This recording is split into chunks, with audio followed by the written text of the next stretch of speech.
اللهم صل على محمد اللهم صل على محمد وعلى آله وصحبه وسلم.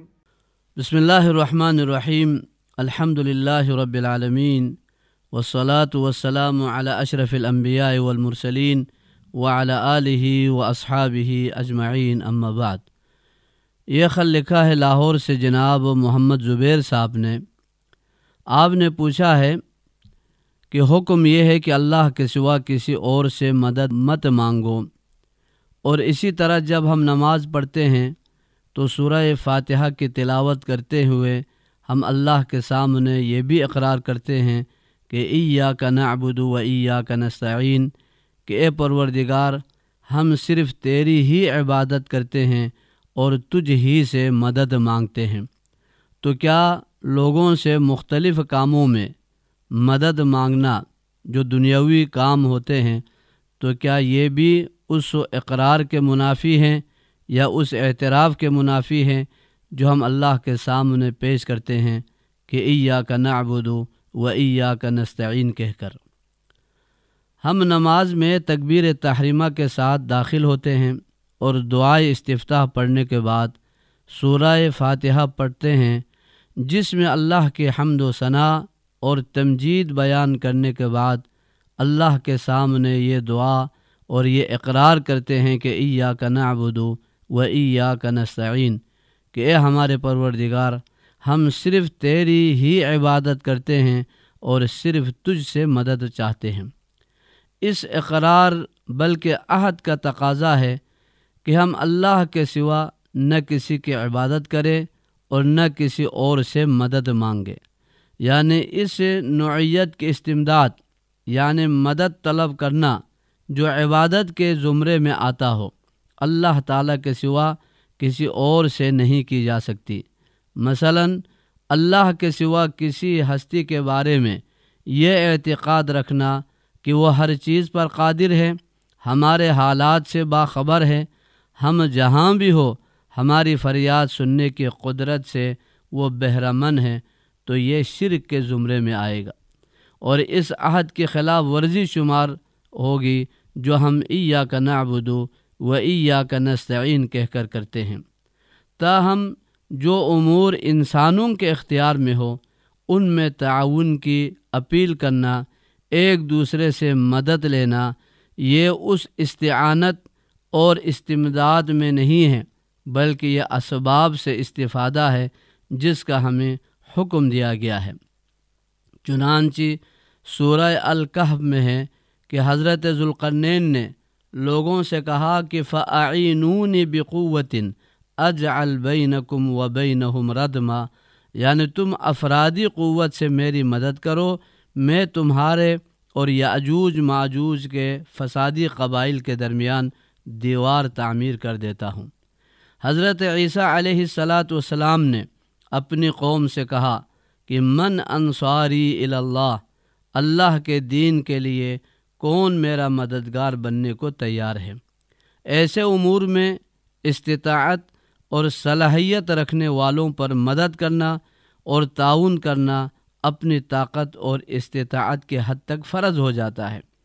چنانچہ اس ارشاد فرمایا وَإِنِ اسْتَنْصَرُوكُمْ فِي الدِّينِ فَعَلَيْكُمُ النَّصْرُ، اگر وہ دین کے معاملے میں تمہاری مدد کے خواستگار ہو تو ان کی مدد کرنا تمہارے ذمے ہے.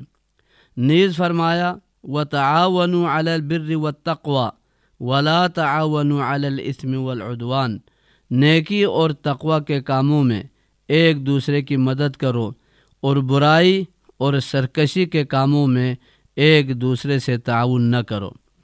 صحیح مسلم میں حضرت جابر بن عبداللہ رضی اللہ تعالی عنہما سے روایت ہے کہ حضور رسالت مآب صلی اللہ علیہ وسلم نے ارشاد فرمایا من استطاع منکم ان ینفع اخاہ فلینفع، جو شخص تم میں سے اپنے بھائی کو کوئی فائدہ پہنچا سکتا ہے تو اسے فائدہ پہنچائے. اور حتیٰ کہ ایک حدیث میں ہے رسول اللہ صلی اللہ علیہ وسلم سے پوچھا گیا کہ یا رسول اللہ، سب سے بہترین لوگ کون ہیں؟ آپ علیہ الصلاۃ والسلام نے فرمایا، سب سے بہترین اور فضیلت رکھنے والے وہ لوگ ہیں جو لوگوں کو زیادہ سے زیادہ فائدہ پہنچانے والے ہوں۔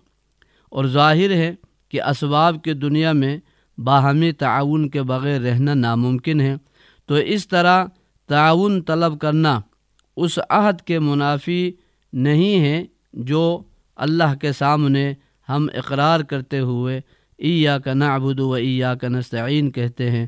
وہ خاص اس استمداد اور اس استعانت کے حوالے سے ہیں جو اللہ تعالیٰ کے خاصیت ہے، اللہ تعالیٰ کے ساتھ مختص ہے۔ اور اسی طرح بعض حالات میں ایک دوسرے کی مدد کرنا، ایک دوسرے کے کام آنا، یہ شرعی طور پر بعض دفعہ فرض ہو جاتا ہے اور بعض صورتوں میں یہ مستحب ہو جاتا ہے۔ تاہم اللہ تعالیٰ کے سوا کسی سے مدد مانگنا توحید کے منافی اور اس عہد کی خلاف ورزی ہے جو ہم اللہ کے سامنے ہمیشہ کرتے ہیں اور اللہ تعالیٰ کے سامنے اس کا اقرار کرتے ہیں۔ اس مثال سے ہم بات کو واضح طور پر سمجھ سکتے ہیں کہ کھیتی باڑی کرتے ہوئے لوگ ایک دوسرے سے مدد لیتے اور باہم تعاون کرتے ہیں۔ کسی سے کوئی بھی چیز لی جا سکتی ہے، لیکن اگر اس کے حضور کسی شخص کے بارے میں اگر کسی انسان سے یہ درخواست کرے کہ فصل اچھی ہو جائے، اناج صحت مند نکلے، تو یہ لوگوں کے بس میں نہیں ہے۔ وہ تو ہل چلانے یا صفائی اور گوڈی وغیرہ میں مدد تو کر سکتے ہیں، لیکن فصل اچھی کرنا ان کے بس میں نہیں۔ اس لیے اللہ تعالیٰ فرماتا ہے وَلَا تَدْعُ مِن دُونِ اللَّهِ مَا لَا يَنفَعُكَ وَلَا يَضُرُّكَ فَإِن فَعَلْتَ فَإِنَّكَ إِذًا مِّنَ الظَّالِمِينَ۔ اور اللہ کو چھوڑ کر کسی ایسی ہستی کو نہ پکارو جو تمہیں فائدہ پہنچا سکتی ہیں اور نہ نقصان، اگر ایسا کرو گے تو ظالموں میں سے ہو جائے گا۔ چنانچہ ڈاکٹر سے دوائی لی جا سکتی ہیں، بلکہ علاج بھی اللہ کے نبی علیہ الصلاۃ والسلام کے فرمودات کے مطابق ضروری ہے۔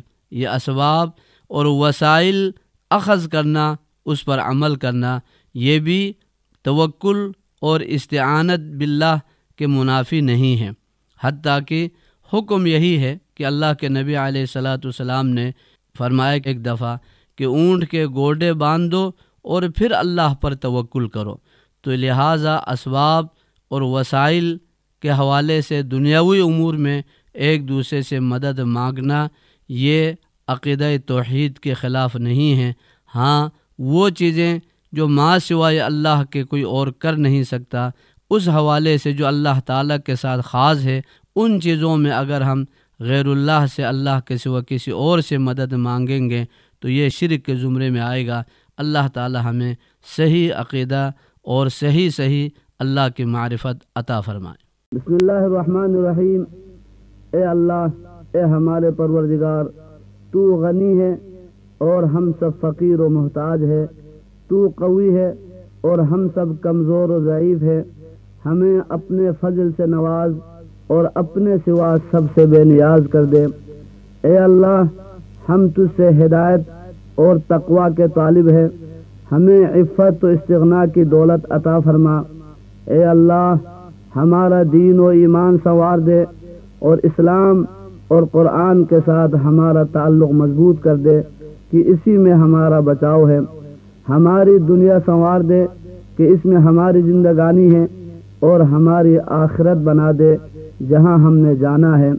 اے اللہ، زندگی کو ہمارے لیے ہر نیکی اور بلائی میں اضافے کا ذریعہ بنا اور موت کو ہمارے لیے ہر برائی سے راحت پانے کا سبب بنا۔